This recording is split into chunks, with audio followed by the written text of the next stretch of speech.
El entorno ecológico de la deuda sigue contaminado pese a las recomendaciones de Contraloría. Esto causa un estancamiento económico que el gobierno anunció terminar anoche con sus medidas económicas y que las bancadas legislativas ofrecen acabar. Alberto Acosta Burdeo, buen día, bienvenido a Contacto Directo. Muy buenos días, un gusto estar con ustedes. Marco Flores, secretario ejecutivo del Foro de Economía y Finanzas Públicas, sobre la deuda de la cual no se habló anoche y de la que se tomaron recientes medidas hace pocos días para aumentarla, afirmó lo siguiente.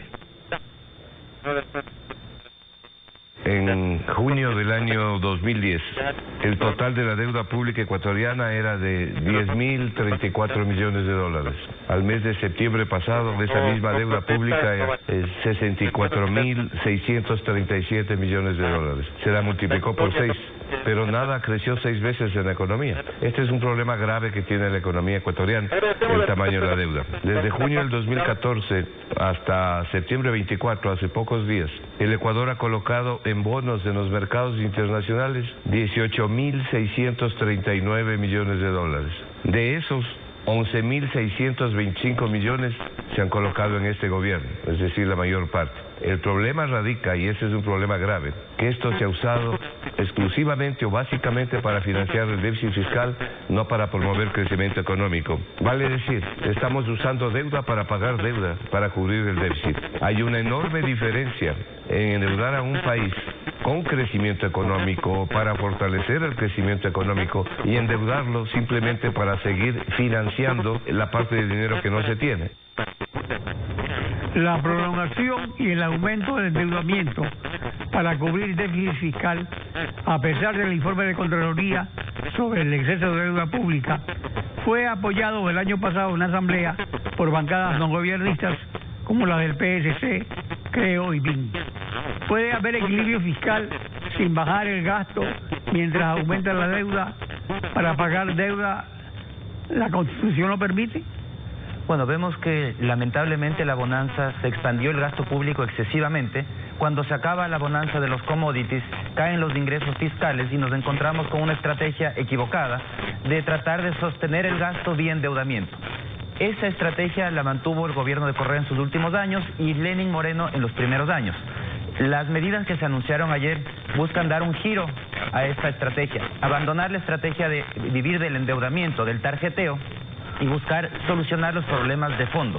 Y yo creo que las medidas planteadas de ayer son valientes, son medidas que realmente están viendo a la necesidad de las siguientes generaciones. Puntualmente me refiero a la eliminación del subsidio a los combustibles, al diésel y a la gasolina. Son dos medidas que requieren de un costo a la final de los ciudadanos, es un esfuerzo a los ciudadanos, pero es un desperdicio de recursos que hemos mantenido durante varios años. Pensemos que solamente en la última década destinamos 24.000 millones de dólares a subsidiar combustibles. Con ese dinero hubiésemos podido casi duplicar el presupuesto que se destinó a salud.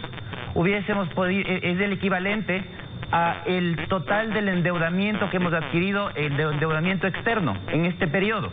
Es decir, prácticamente nos estamos endeudando externamente para financiar un subsidio que era el subsidio de los combustibles. Esa era parte de las irracionalidades de un país subdesarrollado que maneja un subsidio y desperdicia recursos de esa manera, un subsidio que no llega a quien realmente lo necesita. Las anteriores medidas económicas del gobierno de Lenín Moreno han venido acompañadas de cambios en el frente económico, donde empresarios privados han ocupado el lugar de tenaces correístas, y el apoyo de bancadas no gobiernistas, así como medidas de estímulo tributario al sector productivo. ¿Qué es lo que falta? ¿Qué debe hacerse para superar el estancamiento? ¿Es suficiente con lo anunciado anoche? Porque lo del subsidio, veamos cómo se lo aplica, pues tendría repercusiones sobre costos en la economía ecuatoriana. Tenemos dos grandes desequilibrios en la economía ecuatoriana. Por un lado, un problema fiscal, un hueco de alrededor de 5.000 millones de dólares que hay que corregir.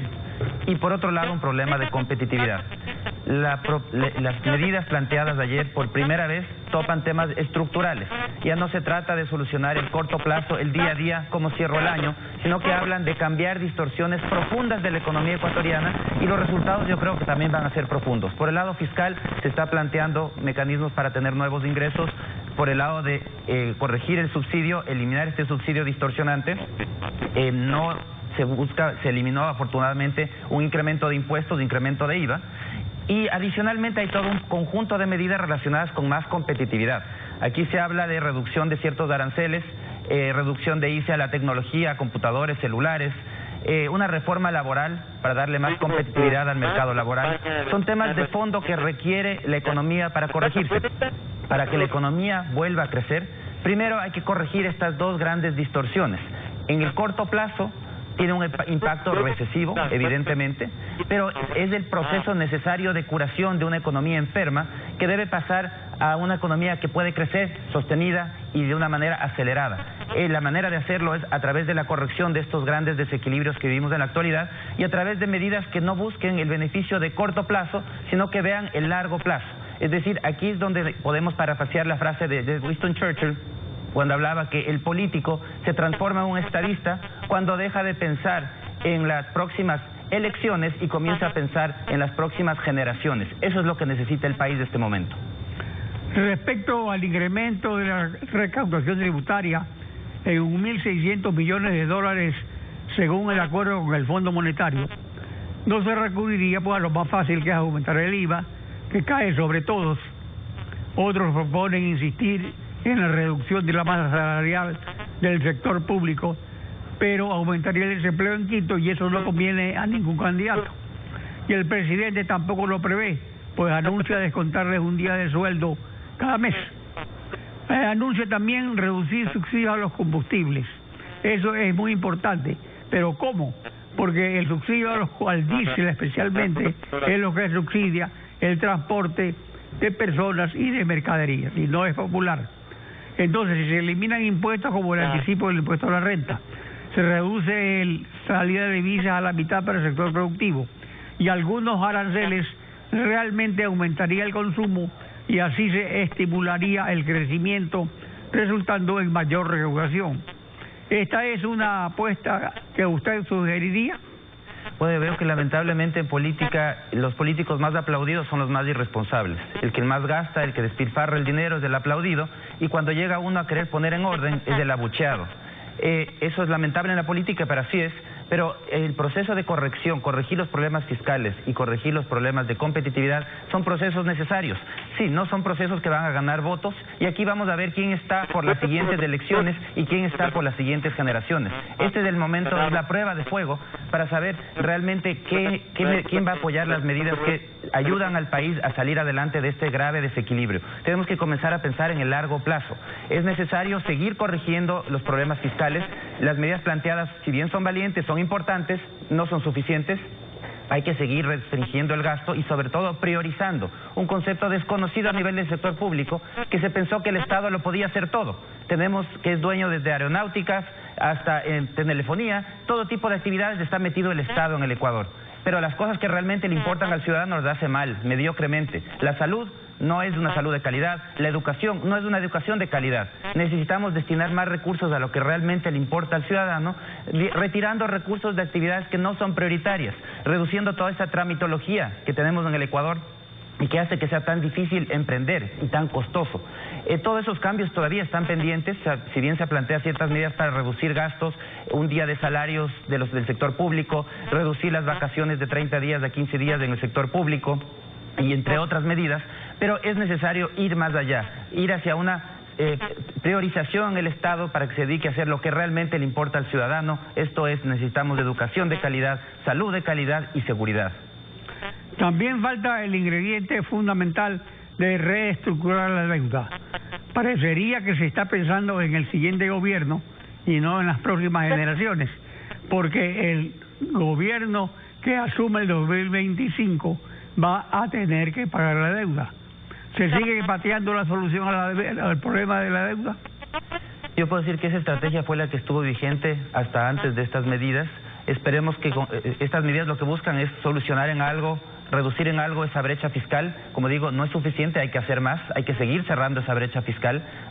Se deberán tomar medidas adicionales, sobre todo por el lado de reducción de gasto, porque para solucionar el problema de la deuda hay que también traspasar de un exceso de gasto a generar superávits fiscales.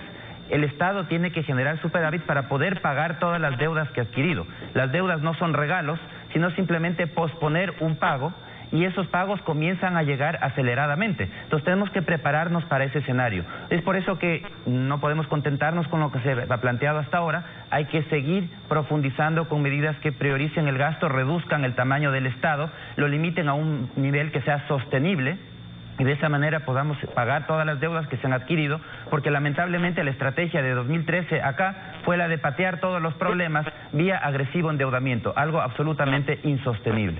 Alberto Acosta, gracias por su participación en Contacto Directo.